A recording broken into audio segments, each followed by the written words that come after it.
नमामि सद्गुरुं शान्तं सच्चिदानन्दविग्रहं पूर्णब्रह्मपरानन्दम् ईशम् आनन्दिवल्लभम् गोविन्ददेवं वतिनां वरिष्ठं लब्धप्रतिष्ठं हरिभक्तिनिष्ठं ज्ञानेन्द्रगण्यं कृतभूरिपुण्यं विद्वद्वरेण्यं सततं स्मरामि। योऽन्तः प्रविश्य मम वाचमिमां प्रसुप्तां सञ्जीवयत्यखिलशक्तिधरस्वधाम्ना अन्यांश्च हस्तचरणश्रवणत्वगादीन् प्राणान्नमो भगवते पुरुषाय तुभ्यं। यं प्रव्रजन्तमनुपेतमपेतकृत्यं द्वैपायनो विरहकातर आजुहाव पुत्रेति तन्मयतया तरवोऽभिनेदुः तं सर्वभूतहृदयं मुनिमानतास्मि। वंशीविभूषितकरात् नवनीरदाभात् पीताम्बरादरुणबिम्बफलाधरोष्ठात् पूर्णेन्दुसुन्दरमुखात् अरविन्दनेत्रात् कृष्णात् परं किमपि तत्त्वमहं न जाने। वन्दे नन्दव्रजस्त्रीणां पादरेणुमभीक्ष्णहर्षा यासां हरिकथोद्गीतं पुनाति भुवनत्रयं पुनाति भुवनत्रयं पुनाति भुवनत्रयम्।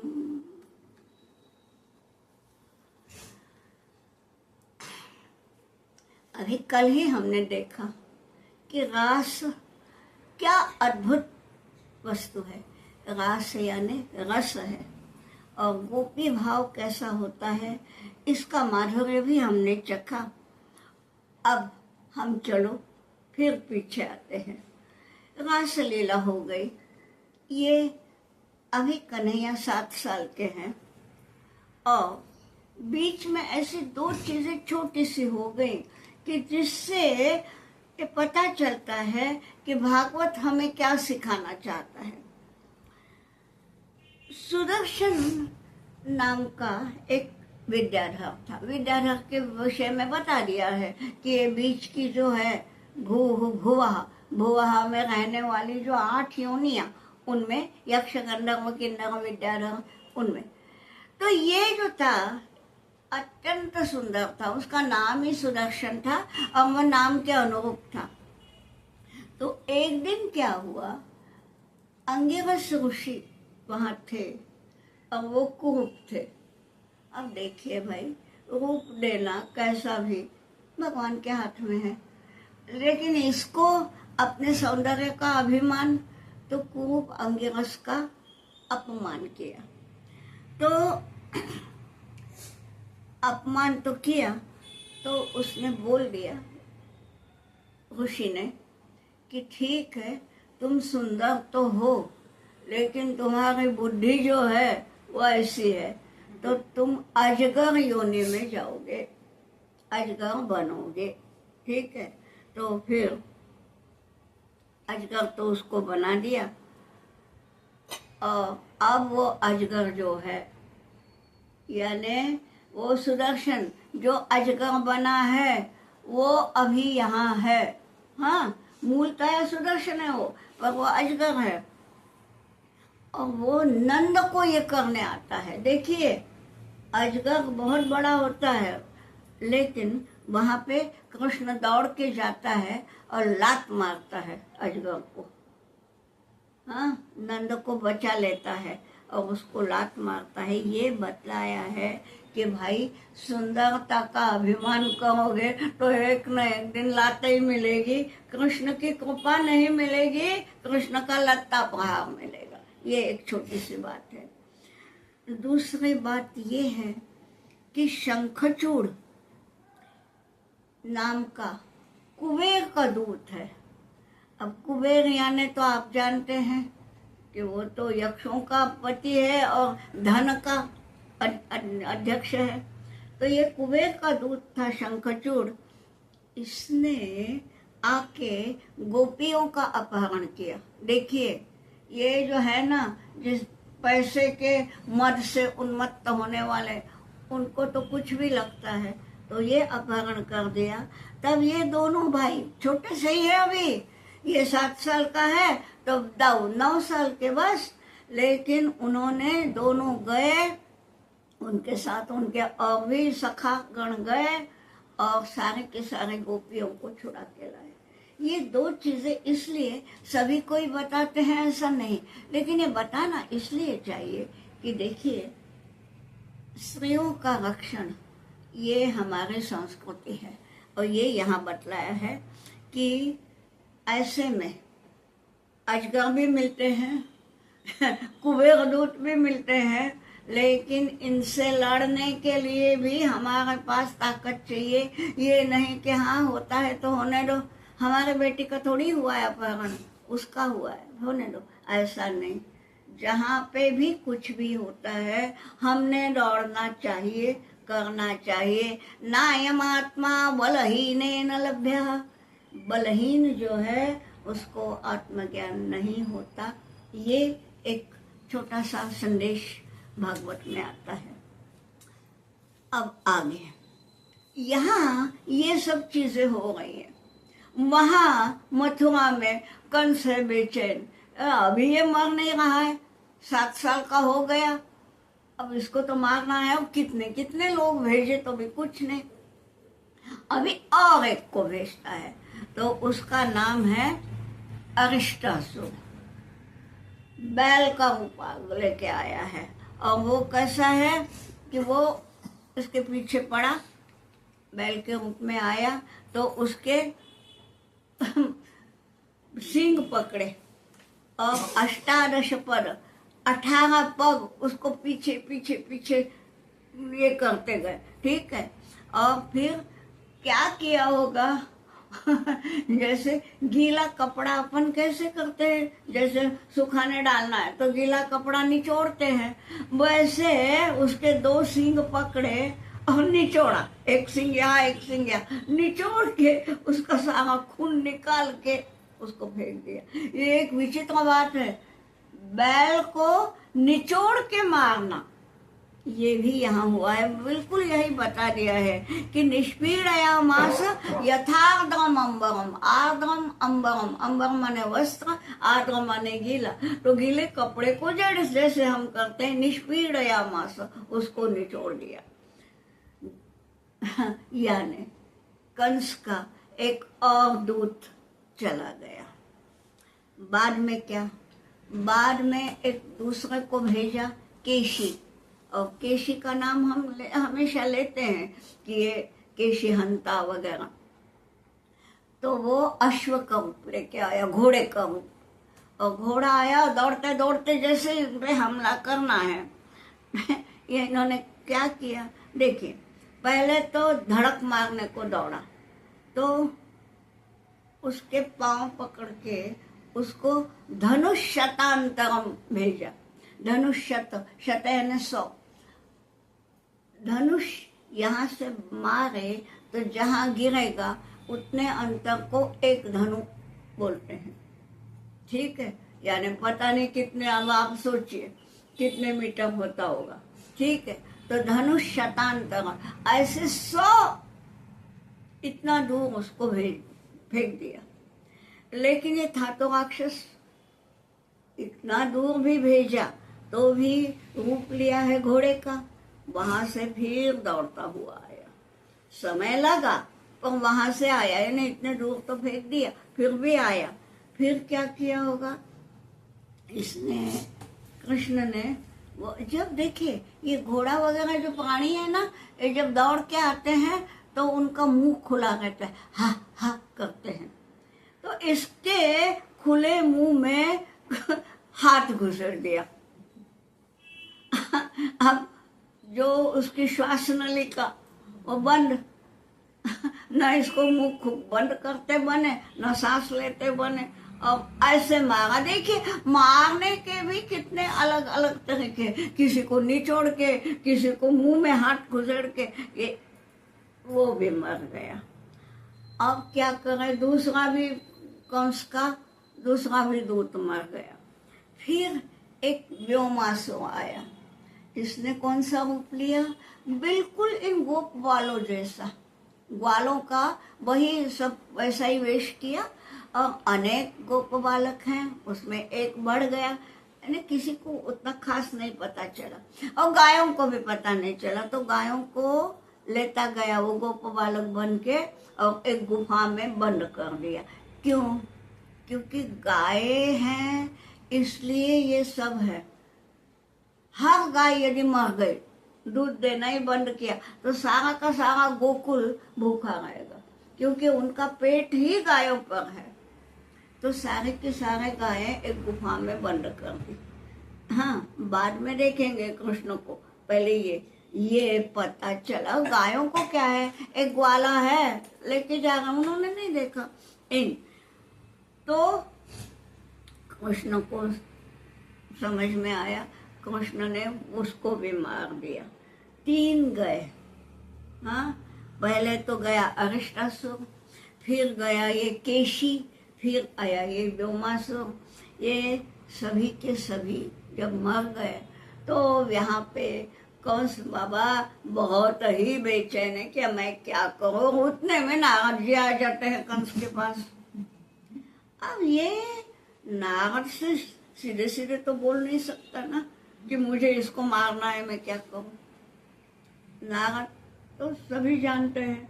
वो बोलते अरे बहुत दिन हो गए, बोले वो वहां पर कंस, वहां पर कन्हैया है, नंद है, एक काम क्यों नहीं करते, यहाँ पे तुम एक यज्ञ करो।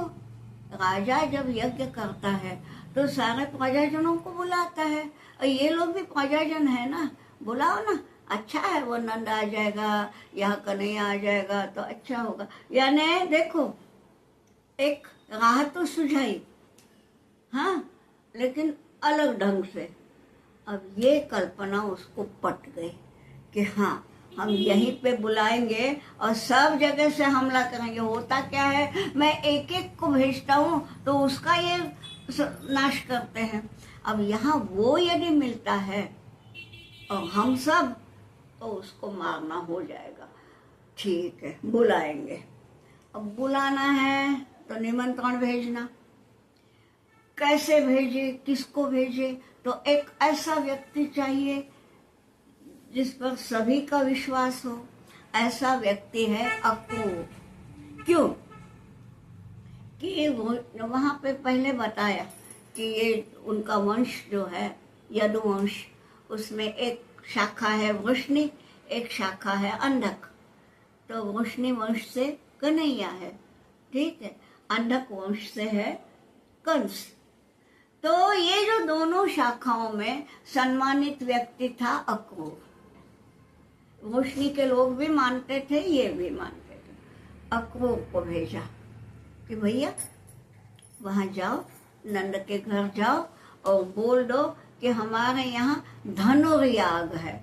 अब ये विचित्र याग है, हाँ, बाकी याग हमने देखे, याग माने यज्ञ, तो अनेक प्रकार के यज्ञ होते हैं, लेकिन ये धनुर्याग क्या है जाने दीजिए।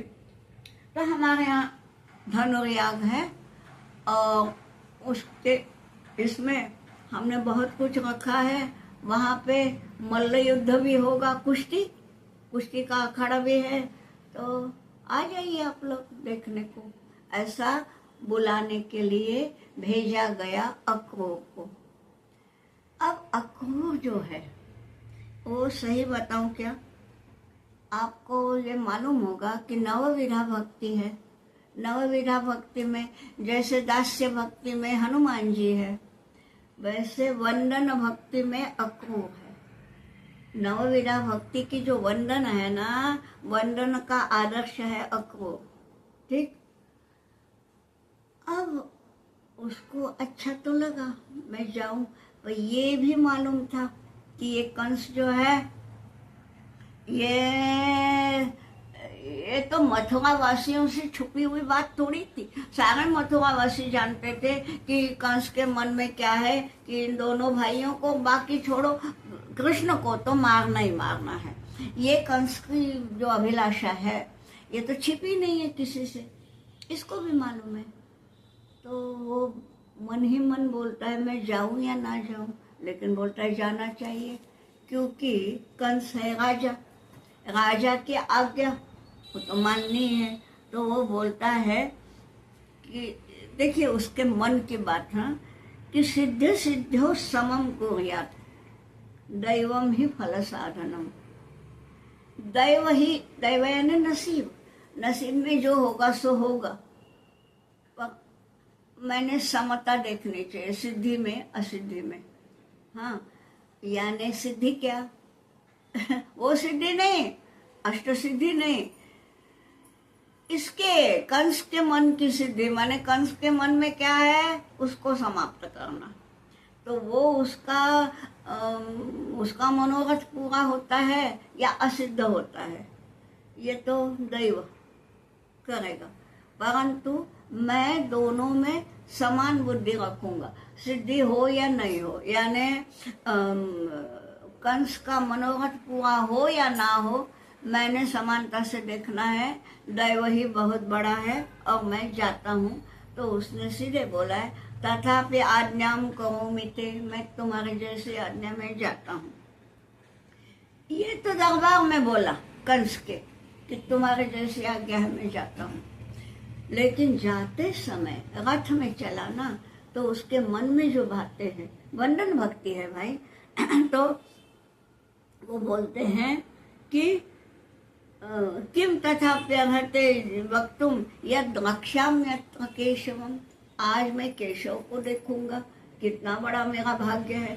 क्योंकि यहाँ केवल उसकी बातें सुनने में आती थी कि आज उसने इसको मारा, आज उसने इसको मारा, देखा है ही नहीं अभी तक, तो आज मुझे आंखों से देखने को मिलेगा, कितना मेरा भाग्य है, ये सब सोच के जा रहा है।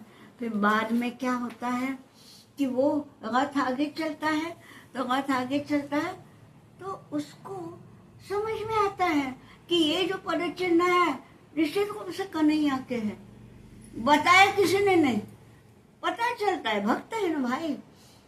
रथ में था तो उतर जाता है कि वो पैदल जा रहा है ना यहाँ से, मैं नहीं रथ में रहूंगा। हाँ, और वो जो है वो पद की धूली लेके अपने माथे पे लगता है और वहां से पूरे नंद के घर तक पैदल जाता है।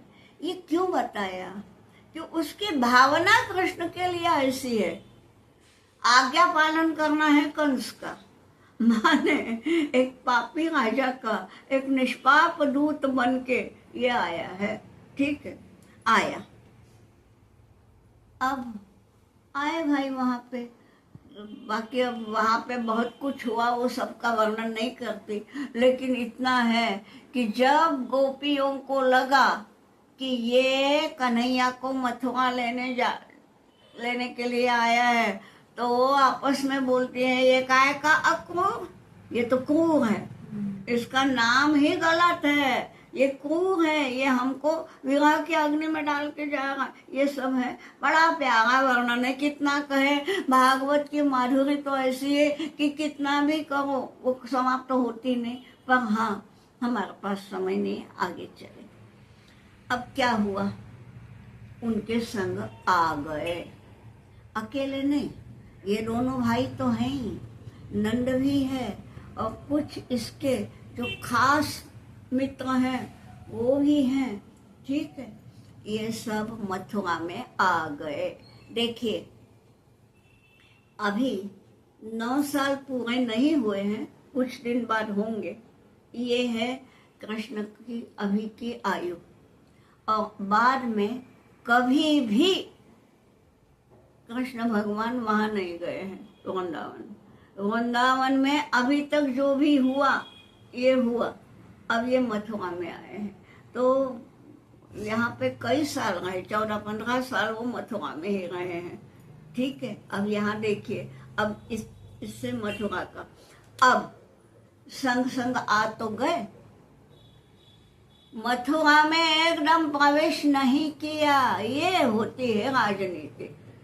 है बच्चा 9 साल का, लेकिन सुनो, सीमा पे ही बोल रहे हम तो यहीं रुकेंगे, यहाँ बड़ा अच्छा उद्यान है, यहाँ मन भरता है। क्या है? देखिए, अंदर घुसने से, राजधानी के भीतर घुसे ना, तो सारे के सारे नागरिक राजा के अंकित होते हैं। ठीक? सीमा के बाहर आपको सीधे पता चलता है लोगों का राजा के प्रति क्या मन है ना?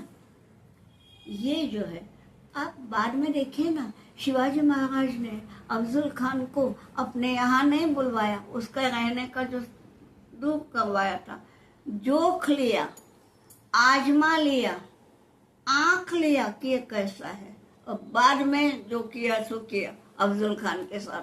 तो इसके लिए थोड़ा दूर ही, अब यहाँ तो इनको जाना है, तो वो वहाँ गया। ठीक है, अब एक एक एक एक को देखता है। तो पहले तो आया कंस महाराज का धोबी, वो बाहर से कपड़े लेके आया था। अब ये महाराज का धोबी है, साधारण धोबी नहीं है। तो उसके पीछे उसका नौकर है जो कपड़ों का गट्ठर लिए हुए है। धोबी के हाथ में बोझा नहीं है, ये राज धोबी है। ठीक ये गया प्यारा सा बच्चा कन्हैया, और बोले धोबी दादा, ये जो इतने कपड़े हैं ना, बहुत बड़ा गट्ठर है, और मेरे ये जो 2-3 दोस्त हैं, ज़्यादा है नहीं, इनके पास अच्छी धोती भी नहीं है, ये 2-3 कपड़े दे दो ना इसमें से। हाँ, अब वो घबरा गया, राजा के वस्त्र है बाबा, सही बताऊं 2-3 धोतियां दे भी देता ना, राजा को पता भी नहीं चलता, वहां पे तो सब अनगिनत है। नहीं बोला तो इसने क्या किया, एक ही थप्पड़ मारा, एक ही, और एक चाटे में वो खत्म। आज हम बोलते हैं कराटे ऐसा होता है वैसा होता है, ये सब यहाँ सीखो, कराटे का पहला सबक तो यहाँ मिलता है, एक थप्पड़ में खत्म। और ये जब देखा कि धोबी महाराज गिर गए, तो उसका नौकर जो है वो तो गट्ठर लेके भग गया पीछे की, नहीं रे बाबा, अब मैं कपड़े दूं तो मुश्किल, दूं तो कंस महाराज मारेंगे, नहीं दूं तो ये मारेगा, चलो उठ। धोबी का यहाँ ये सब बाहर ही होगा। उसके बाद एक तंतुआय आता है, तंतुआय माने बुनकर, वो बुनता है, तो वो अपने बुने हुए वस्त्र लेके आया है। हाँ, नए नए वस्त्र बुने हुए, उनमें से ये बोलता है कितने अच्छे वस्त्र है, किसने बुने? बोले मैं नहीं बुने। तो वो बोलता है हमको 2 दोगे? अब सही बताओ, ये आया है वो वस्त्र बेचने, क्यों? राजवाड़े में जाऊंगा तो बहुत बड़ा पैसा मिलेगा।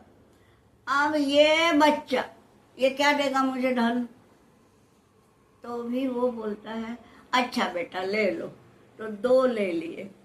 अब सेंस देखिए, जिसको आज हम बोलते हैं बड़ा मैचिंग सेंस वगैरह, देखिए कृष्ण ने जो उठाया, अभी तक कुछ नहीं है, अभी तक जो मिले वो पहन लेता है। पीताम्बरधारी जो हुआ है वो अब उससे पीताम्बर खरीदा नहीं, लिया, खरीदने को था क्या इसके पास, तो पीताम्बर लिया, और दाऊ ने नीलाम्बर लिया, उसका जो है वो नीला है। देखिए दाऊ बहुत गोरे हैं, गोरे रंग पे नीला रंग फपता है। ये है सांवले, सांवले पे पीला रंग खिल के दिखता है। बराबर है जो मैचिंग सेंस है ये इनमें था भाई, जिसने पीताम्बर लिया उसने नीलाम्बर लिया, और अब करें क्या, पैसा कहाँ से देंगे? तो उसको मोक्ष बाद में मिला है। देखिए माने केवल 2 वस्त्र दिए तो मोक्ष मिल गए, क्यों? कि उसके मन में ये कोई, देखो हमारा कन्हैया कोई बनिया नहीं है सौदा करने के लिए कि भाई इतना ये दे दो तो ये इतना, ऐसा नहीं है कि इतना पैसा दोगे तो ये चीज दी, ऐसा नहीं है भावना। तो तो उसने भक्ति भाव से दे दिया, ये हो गए। फिर एक माली आ रहा था, क्योंकि राजवाड़े में फूल देने हैं ना, तो उसको भी इन्होंने बोला, तो हाँ हाँ बोले, मैं बाद में दूसरा ले जाऊंगा। सारे के सारे फूल जो है वो इन लोगों को दे दिए, हाँ, और वापस गया कंस के लिए लाने। तो इसको भी, यानी इन दोनों पे अनुग्रह किया, और वो जो धोबी था उसका निग्रह किया। ये है हमारा कन्हैया। ठीक, आगे क्या हुआ? आगे आई कुब्जा। कुब्जा का प्रसंग हर एक को पता है, ये तीनों शायद ना मालूम हो, कुब्जा को हर कोई जानता है। कुब्जा माने क्या? कुब्ज शब्द का अर्थ है कुबड़। उसकी सही माने में उसका नाम था मालिनी। ये मालिनी नाम लोग भूल भाल गए, उसको मालिनी को था कुबड़, तो कुबड़ के कारण कुब्जा, उसको कुब्जा करके ही बोलते थे। थी सुंदर, चेहरा बड़ा प्यारा था, लेकिन कुबड़ के कारण वो कुब्जा। वो कौन थी? वो थी इनकी सैगंद्री। सैगंद्री यानी आज की भाषा में ब्यूटिशियन। तो वो सब ये लेके आई थी, चंदन वगैरह। वो आई और यहाँ इन्होंने बोला, कहाँ हो, क्या करने जाती हो? उसने उत्तर दिए, तो बोले हमको लगा दो ना चंदन। तो इतनी भक्ति भाव से लगाया है कुब्जा ने कि वो बने, पता चलता है उस वर्ष में मन की भावना पता चलती है। तो बड़े भक्ति भाव से ये किया, और वो बोला जरा रुको, अब ये जो कुब्जा है, हाँ, सारा का सारा वर्णन भागवत में है। आप ये देखिए क्या किया है। 7वां श्लोक पढ़ना चाहिए। अगर आपको किसी को पढ़ना है तो मैं बताऊं कि 10वें स्कंध में 42वें अध्याय में 7वां श्लोक पढ़ो। क्या किया है?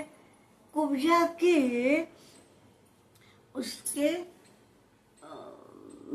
अपना दाहिना पांव उसके पांव पे रखा, ठीक है, हाँ, पांव पे पांव रखा।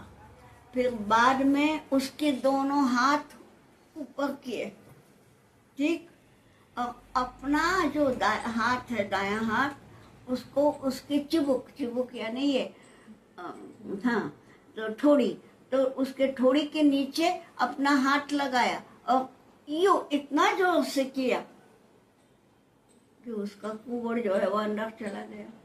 नीचे से पाँव में दबाव है, ऊपर से ये कर दिया।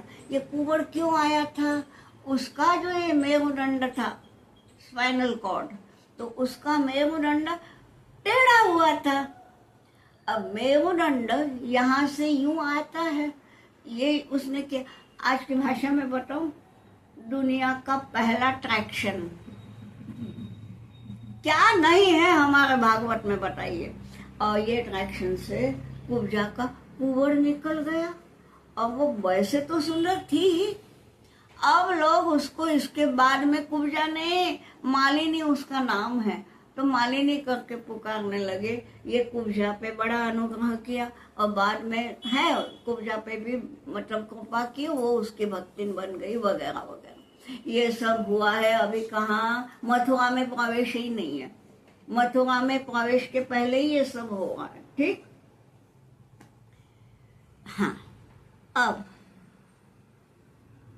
मथुरा में प्रवेश करना है, प्रवेश द्वार में ये आ रहे हैं। अब दोनों ने ये पहना है, हाँ? इसने पीताम्बर, उसने नीलांबर ये पहना है, और वो जो माली ने दिए थे पुष्पहार वो भी पहने हैं, कुब्जा ने लगाया हुआ गंध वो भी है। अभी जरा देखो आंखों के सामने वो मनभावन मूर्ति को ले आओ, तो ये दोनों मूर्तियां मथुरा में प्रवेश करने आ रही हैं। अब देखिए वहां कंस का कुवलया पीड़ नाम का महाबलिष्ठ हाथी है। वैसे तो हाथी बलिष्ठ होते ही है, लेकिन ये महाबलिष्ठ है। और उसका जो महावत है, महावत का नाम है अम्बष्ठ, वो कंस का बिल्कुल ईमानदार सेवक है। ठीक, उसको बताया गया था क्योंकि वो कंस का ईमानदार है कि बोले देखो ऐसे ऐसे इस उम्र के 2 बच्चे आगे दिखेंगे, बाकी लोगों को कुछ नहीं करना है, लेकिन इन दोनों के ऊपर हाथी डालना है, हाथी के पांव के तले इन दोनों को कुचलना है। और ये अम्बष्ठ जो है कंस का ईमानदार सेवक है, उसने पहले ही हाथी को बहुत पिला के रखा है। मदिरा पिलाने के बाद हाथी ये हो जाता है और बैठ गया है ऊपर।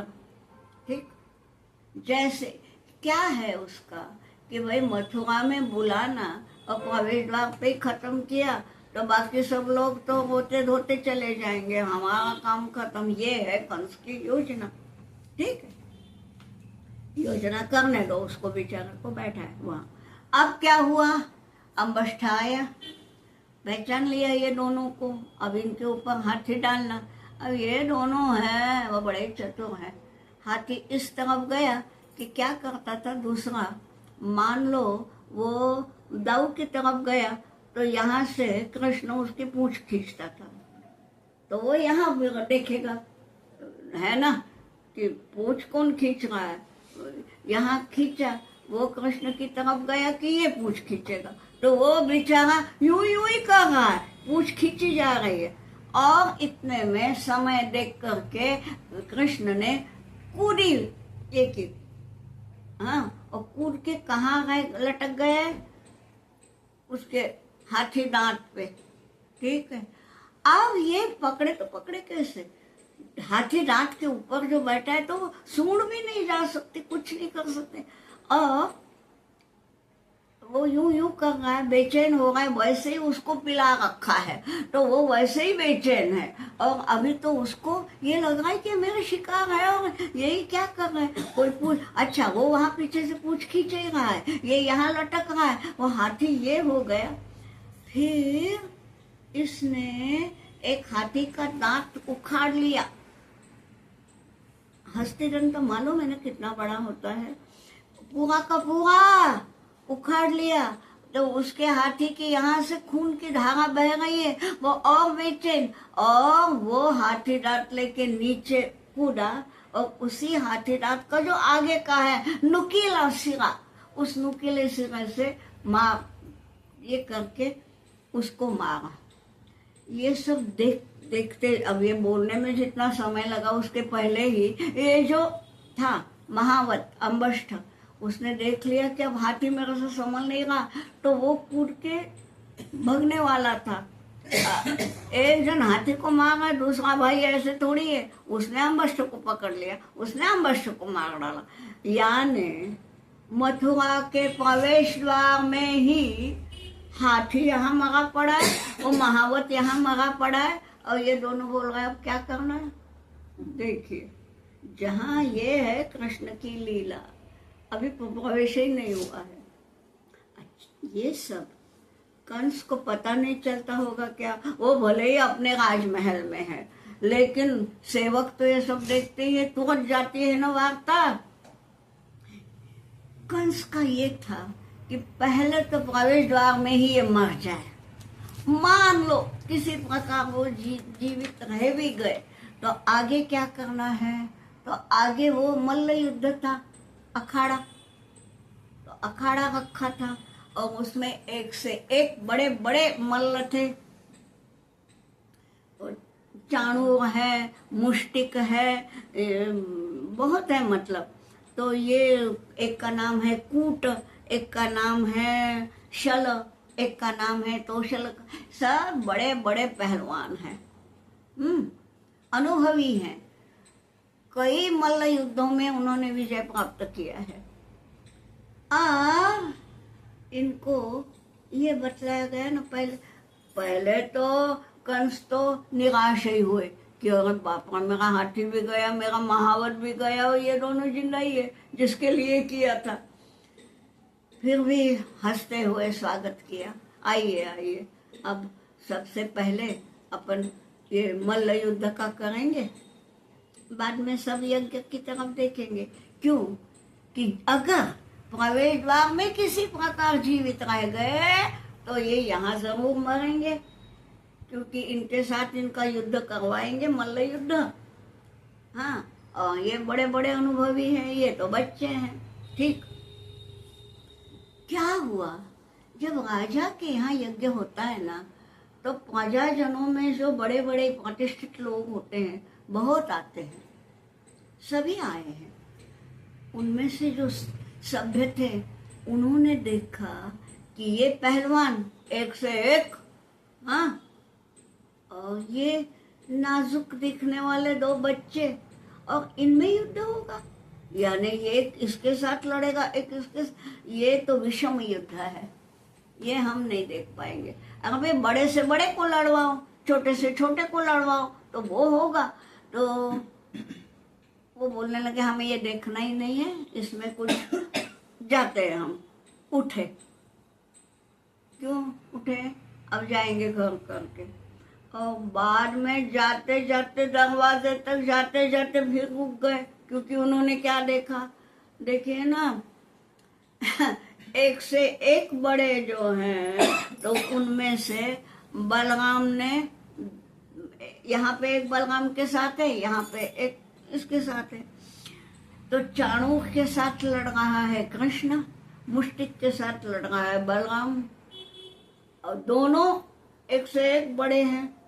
और यहाँ देख लिया कि बलराम ने मुष्टिक को मार दिया, कृष्ण ने चाणूक को मार दिया, ये दोनों बड़े बड़े गिरे हैं। ये देखते ही साथ जो जा रहे थे ना वो थम गए, नहीं अभी आगे का देखते हैं क्या होता है। ये दोनों तो अब कंस को बुरा तो लगा, ये जिनके ऊपर भरोसा था यही दोनों मर गए। फिर भी अभी है ना उसके पास, फिर बाकी भेजे, एक है कूट, एक है शल, एक है तोशलक। तो उनमें से कूट को तो बलराम ने मारा, शल तोशलक को कृष्ण ने मारा। इसकी सारी सामग्री खत्म। पहले वो हाथी, वो खत्म, वो हाथी वाला महावत अम्बष्ठ वो खत्म, ये 5 ये। अब इसको समझ में नहीं आ रहा क्या करना है। अब देखिए ना कैसी होती। ऐसे में मनस्थिति जो है ना, दिमाग काम नहीं देता, मैं क्या कर रहा हूँ यही नहीं समझ में आ रहा है। अब ये सब वो राजा है तो वो अपने सिंहासन पे बैठ के देख रहा है। अब आप देखिए, राज सिंहासन है, बीच में दरबार है, यहाँ अखाड़ा है, अखाड़ा है, इसके पीछे प्रजा बैठी है, राजा सब देख सकता है। ये उसने देखा ना तो उसको समझ में नहीं आ रहा क्या करें, तो सिंहासन से उठ के नीचे उतर रहा है और चाहे जो आदेश दे रहा है, बिल्कुल पागल सने के आदेश। तो लगा सुनिए एक एक आदेश, आपको भी हंसी आएगी। क्या बोलते हैं? अगर निस्सा गए तो वसुदेव आत्मजो पुराण। ये वसुदेव के जो दोनों बेटे हैं ना, पता चल गया है कि ये दोनों वसुदेव के हैं। हालांकि नंद के यहाँ पल गए हैं, है तो वसुदेव के। ये जो इसके वसुदेव के जो 2 बच्चे हैं ना, पहले उनको भगाओ। अरे राजा, तुमने ही तो उनको बुलाया था अक्रूर को भेज के, और जिसको बुलाया वो भगाने के लिए बुलाता है क्या कोई? ये कितने पागल सने का आदेश है, लेकिन दिमागी काम नहीं करा। इन दोनों को भगाओ भगाओ, पहले पुरात भगाओ, पूरा यानी मेरे मथुरा नगरी से भगाओ। फिर क्या है?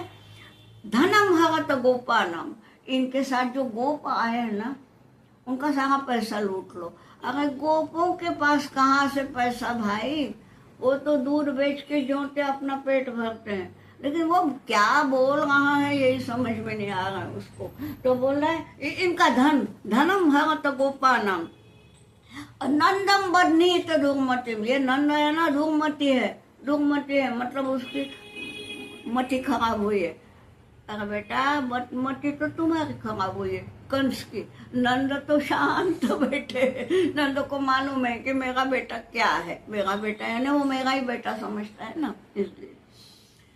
तो नंदम बदनीत, उसको बांधो, बांधो माने उसको कारावास में रखो। बुरी ये कोई बात है? जिसको तुम बुलवाते हो, रथ भेजते हो जिसके लिए, उसको आने के बाद क्या कारावास में डालोगे? ये क्या बोल, एक एक एक एक कैसे आदेश दे रहा है। हाँ, और फिर बोलता है वसुदेव वस्तु दुर्मेधा हन्यताम, ये वसुदेव को मार डालो।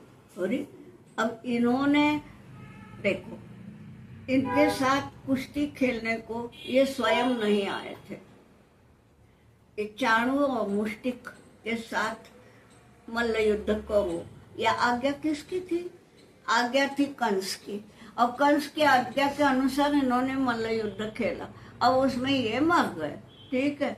अब इसमें वसुदेव की क्या है?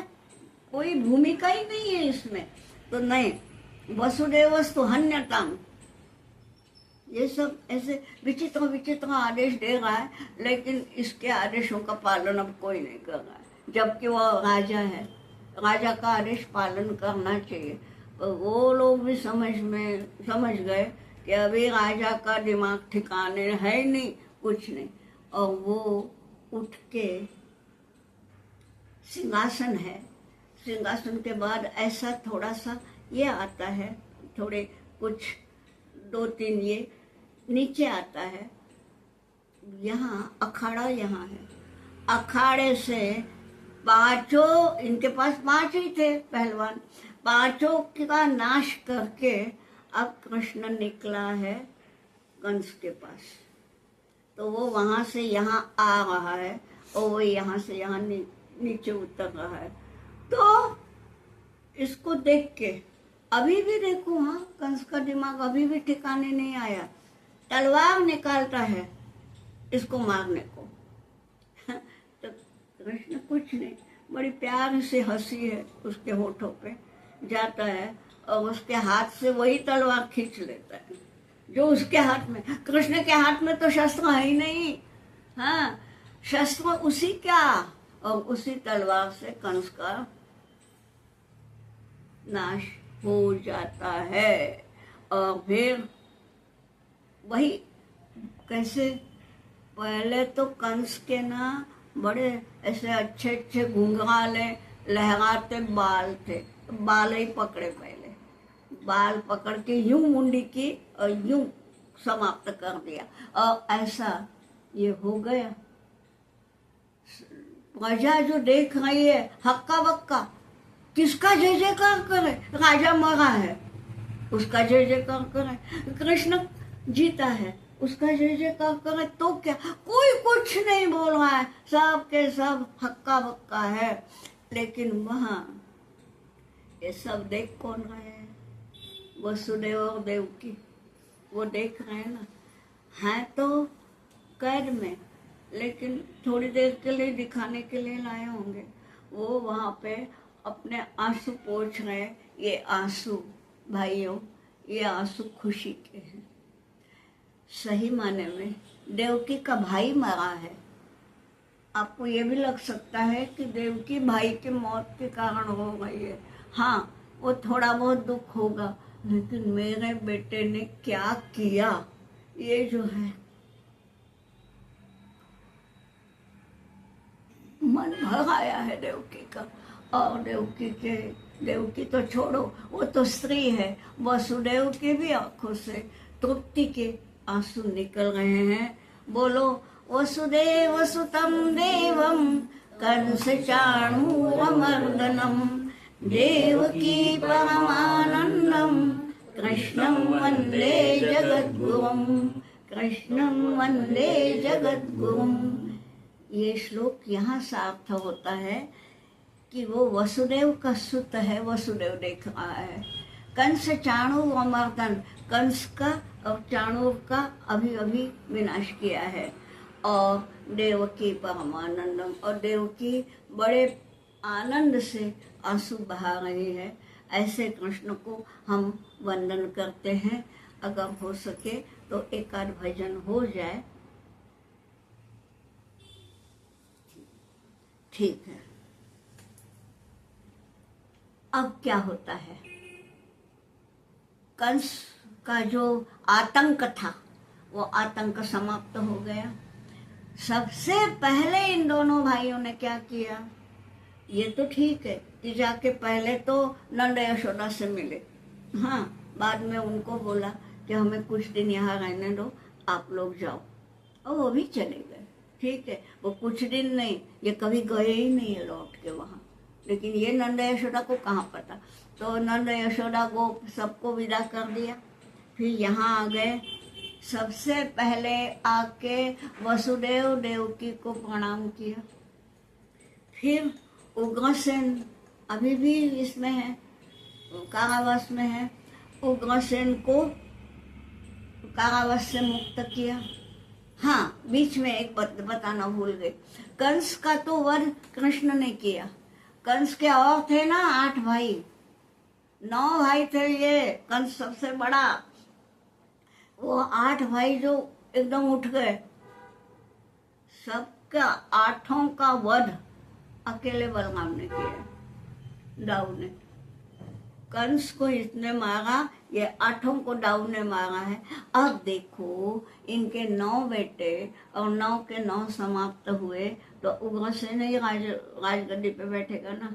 तो उग्रसेन को ये किया, कारावास से मुक्त किया, राज सिंहासन पर बैठाया माने विधिवत बिठाया होगा, उसका नहीं है वर्णन, लेकिन हम ये समझ ले कि उसको विधिवत बिठाया होगा। उसका राजाभिषेक तो पहले ही हुआ था, लेकिन ये पहले इसने ये कर दिया था ना।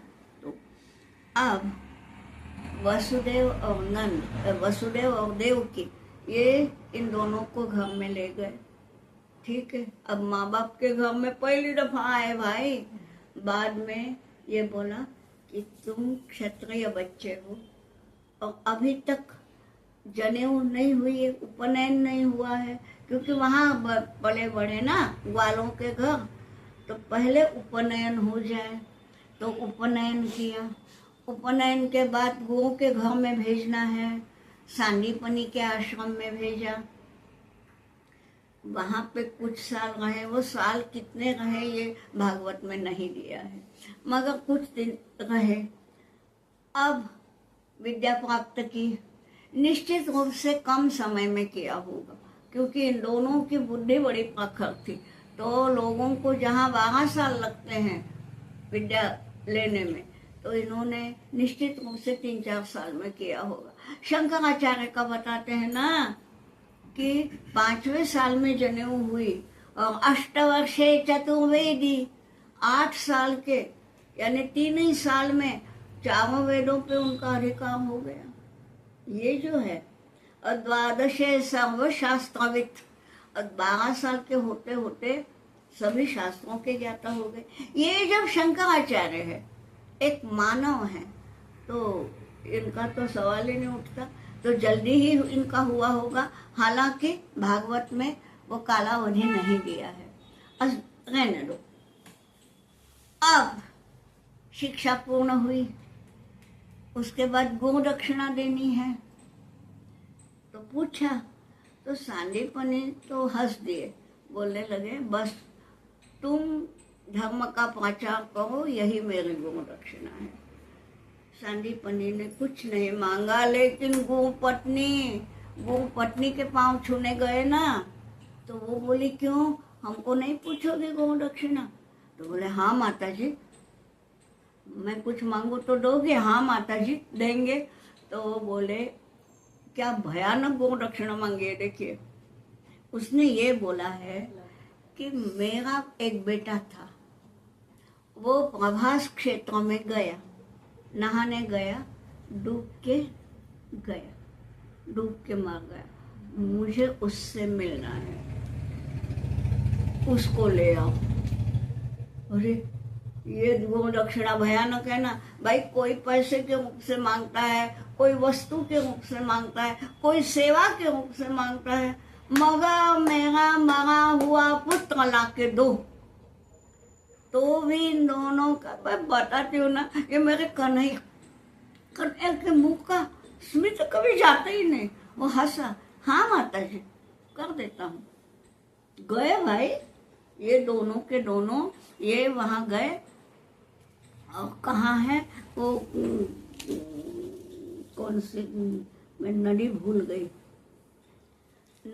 गई, वो कहाँ है, लिखा भी नहीं है। मगर वो वहां गए कि जिस नदी में वो डूबा था, वहां नदी थी कि समुद्र था, जाने दो। वो पंचजनासुर नाम का एक असुर था, उसने उसको मारा था, ठीक है, और मार के उसको यम को सौंप दिया था।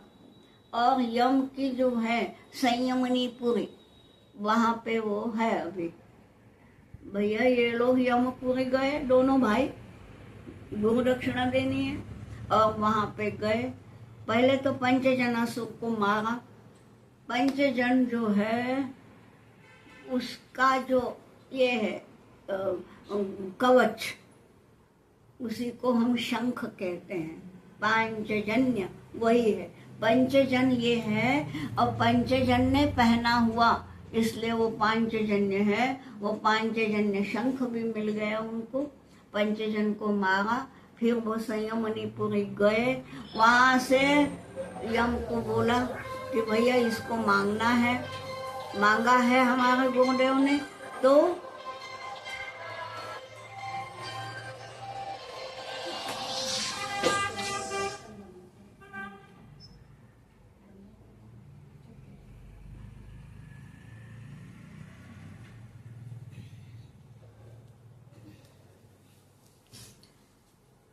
तो सांदीपनी के पत्नी ने बोला था, इसलिए वो वहां गए। वो शंख, पांचजन्य की भी प्राप्ति हो गई।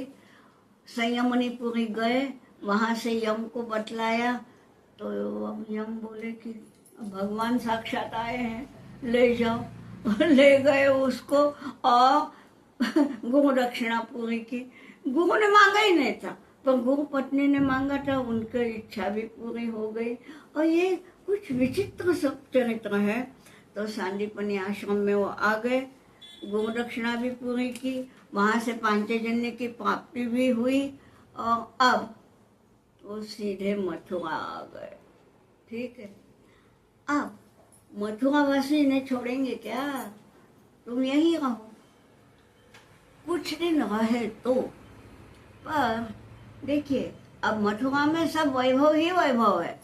अभी तक वहां पे गोपों के साथ थे, है ना, पैदल जाना, घूमना। अभी तो रथ है, सब है, वैभव है, लेकिन इनको गोपियों की याद तो आती है। तो उद्धव को बुलाया। ये उद्धव कौन है? ये है बृहस्पति का शिष्य, बड़ा ज्ञानी है, ज्ञानी भी है, भक्त भी है। पर एक बात बताऊं क्या, ज्ञानी और भक्त में दोनों ही पूजनीय है, दोनों ही वंदनीय है, लेकिन भक्त का पलड़ा जो है ना, वो थोड़ा अधिक भारी है।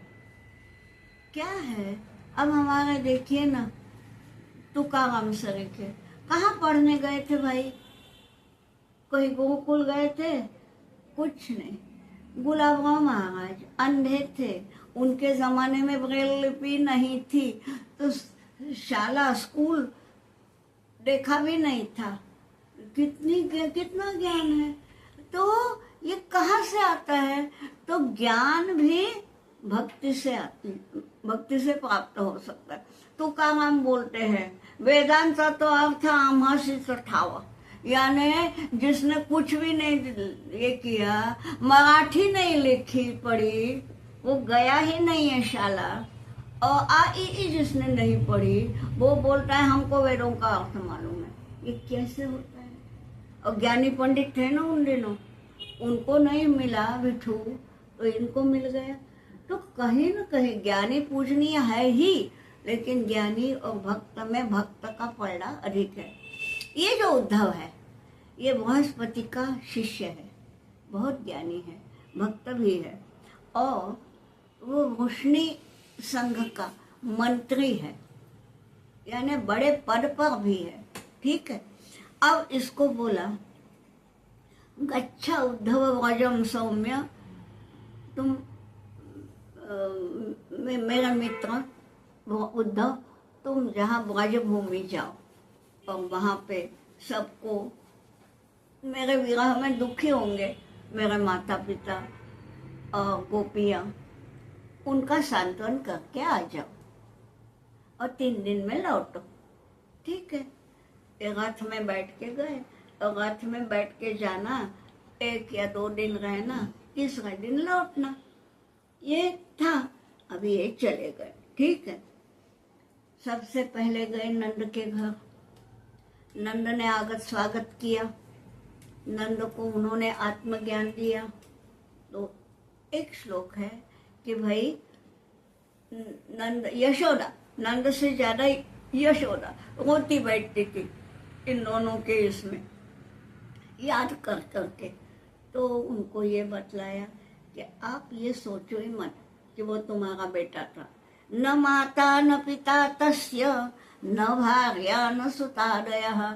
उसके कोई माता पिता, भार्या यानी पत्नी, सुत माने पुत्र, ये कोई नहीं होते।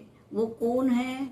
नात्मीयो न परश्चापि न देहो जन्म एवं। उसका वो है परमात्मा, उसका न देह है न जन्म है। ये जो है वो आत्मा है और इसलिए उसका कोई अपना नहीं और कोई पराया नहीं। तो ये मत सोचो कि अपनों के पास से कन्हैया वहां गया, परायों में गया। अरे उसके लिए कोई अपना नहीं, कोई पराया नहीं, वो सब कुछ है। बहुत समझाया। और नंद शोकापनयन नाम का वो अध्याय है कि नंद का शोक दूर हो गया। नंद और यशोदा दोनों को समझ में आ गया कि हमने बेटा समझ के जिसका पालन पोषण किया वो बेटा है ही नहीं, परमात्मा है। और हम परमात्मा की सेवा कर रहे थे लेकिन बेटा समझ के कर रहे थे। ये अब समझ में आ गया। अब उन दोनों का दुख जो था, दुख यानी वो दूर गया, ये दुख वो हल्का हो गया। ठीक है। तो उद्धव को जो काम सौंपे थे कि एक तो मेरा माता पिताओं का दुख हल्का करो और एक गोपियों का दुख हल्का करो। तो माता पिताओं का दुख तो हल्का किया। अब गोपियों का दुख हल्का करने उद्धव जो जा रहे हैं, अब जरा उनकी दशा देखेंगे। है इनका दुख तो हुआ दूर, गोपियों का दुख हल्का करना है। उसके लिए उद्धव गए और उद्धव की क्या स्थिति हुई ये अब हम कल देखेंगे। तब तक के लिए विराम।